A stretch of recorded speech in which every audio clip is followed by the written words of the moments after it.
Assalamualaikum warahmatullahi wabarakatuh. Halo sobat-sobat semua, selamat datang di YouTube channel Kalista. Pada video kali ini kami akan mengulas konsep teori belajar sosial Bandura dan konsep teori hierarki kebutuhan Maslow. Sebelum itu, jangan lupa like, comment, and subscribe channel YouTube ini. Jangan lupa bunyikan loncengnya ya, biar gak ketinggalan video selanjutnya. Perkenalkan, nama saya Kalista Nurfahmaina dengan nomor NIM 239648008 dan kali ini akan ditemani oleh rekan saya yaitu Nasidaria dengan NIM 23096488015. Lalu ada juga Siti Nurhalisa dengan NIM 23096488007. Perkenalkan, kami dari kelompok 2 akan mengulas dari mata kuliah perkembangan sosial dan emosional anak.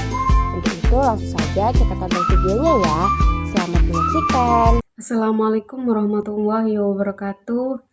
Saya di sini akan menjelaskan tentang teori belajar sosial Albert Bandura dan juga metode pendidikan dalam keluarga Islam. Konsep teori belajar sosial menurut Albert Bandura ada 4 komponen penting dalam belajar sosial, yaitu 1. Memperhatikan, 2. Menyimpan, 3. Memproduksi gerakan motorik, dan yang terakhir yaitu penguatan dan juga motivasi. Albert Bandura terkenal dengan eksperimen bobodol yang dilakukan dengan meletakkan anak kecil pada ruangan terpisah yang memiliki sekat kaca tembus pandang. Kemudian, relevansi konsep teori belajar sosial Albert Bandura dan metode pendidikan dalam keluarga Islam. Relevansi Albert Bandura dan metode pendidikan dalam keluarga Islam sangat keterkaitan karena teori belajar sosial ini sejalan dengan metode pendidikan pada lingkungan keluarga. Lingkungan keluarga merupakan lingkungan sosial yang utama dan juga paling dekat bagi seorang anak.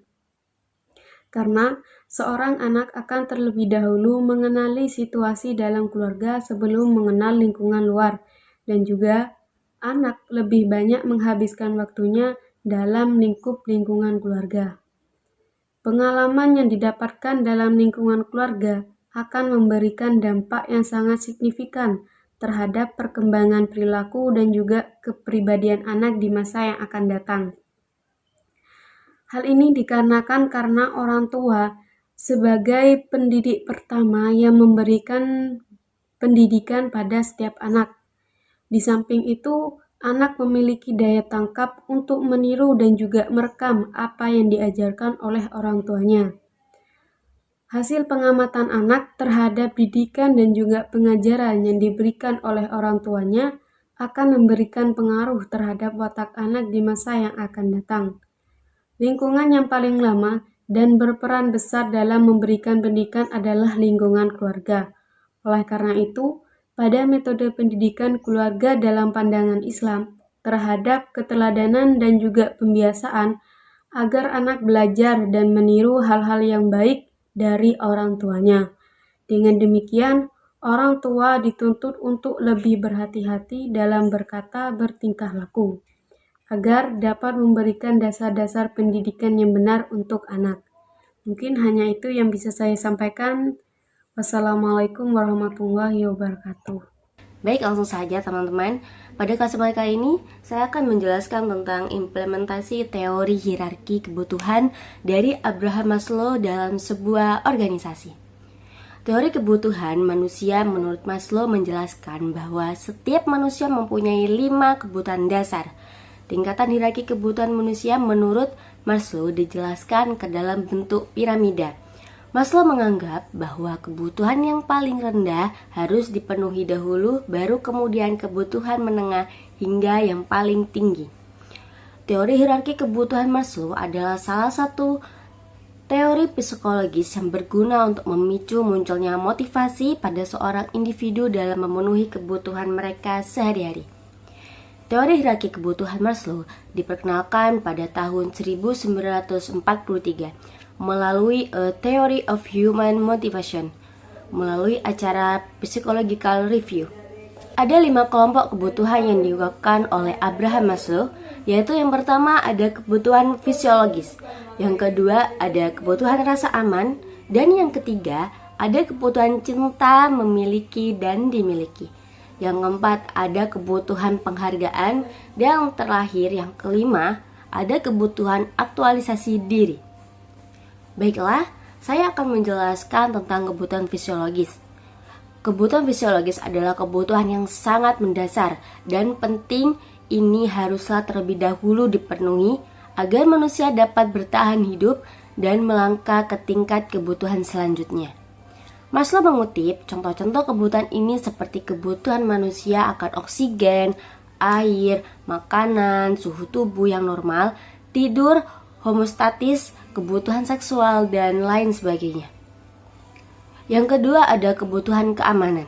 Kebutuhan keamanan menurut Abraham Maslow menjelaskan bahwa kebutuhan akan rasa aman ini meliputi rasa aman secara fisik maupun emosional. Perlu diketahui, kadar kebutuhan pada tingkat ini lebih banyak untuk usia rentan anak-anak. Hal ini dikarenakan anak-anak masih memiliki tingkat kewaspadaan yang masih rendah, sehingga pendampingan orang yang lebih tua sangat diperlukan. Contoh dari kebutuhan ini termasuk keselamatan lingkungan, perawatan, dan kesehatan, pekerjaan stabil, dan lain sebagainya. Baiklah, untuk materi selanjutnya akan dijelaskan oleh rekan saya yaitu Nasidaria. Kepadanya saya persilahkan. Selanjutnya C. Cinta dan milik. Maslow menjelaskan latar belakang dari aspek tersebut, yaitu karena didasari oleh kesepian, kesendirian, depresi, stres, serta kecemasan berlebihan. Rasa cinta yang dimiliki oleh seorang individu sendiri memiliki dua jenis, yaitu de-love atau deficiency, yang kedua yaitu be-love atau being.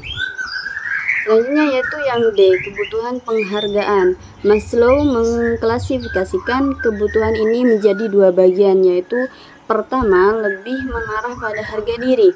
Kebutuhan ini dianggap kuat, mampu mencapai sesuatu yang memadai, memiliki keahlian tertentu, menghadapi dunia bebas serta mandiri. Sedangkan kebutuhan yang lainnya lebih pada sebuah penghargaan, yaitu keinginan untuk memiliki reputasi dan prestise tertentu atau penghormatan atau penghargaan dari orang lain. Kebutuhan ini akan memiliki dampak secara psikologis berupa rasa percaya diri, bernilai kuat, dan sebagainya. Sebagai contoh yaitu mendapatkan pengakuan sosial, harga diri, dan nilai-nilai pribadi. Yang selanjutnya yaitu yang E, kebutuhan aktualisasi diri. Seseorang yang pada titik ini berfokus pada pengembangan diri dan potensi diri. Mereka mencari makna apa atau siapa mereka di alam semesta ini. Mungkin itu dari saya, kurang lebihnya saya mohon maaf. Saya kembalikan kepada moderator. Assalamualaikum warahmatullahi wabarakatuh. Terima kasih kepada semua, termasuk yang sudah menonton video ini. Jangan lupa like, komen, dan share video kita. Terima kasih dan semoga bermanfaat. Wassalamualaikum warahmatullahi wabarakatuh.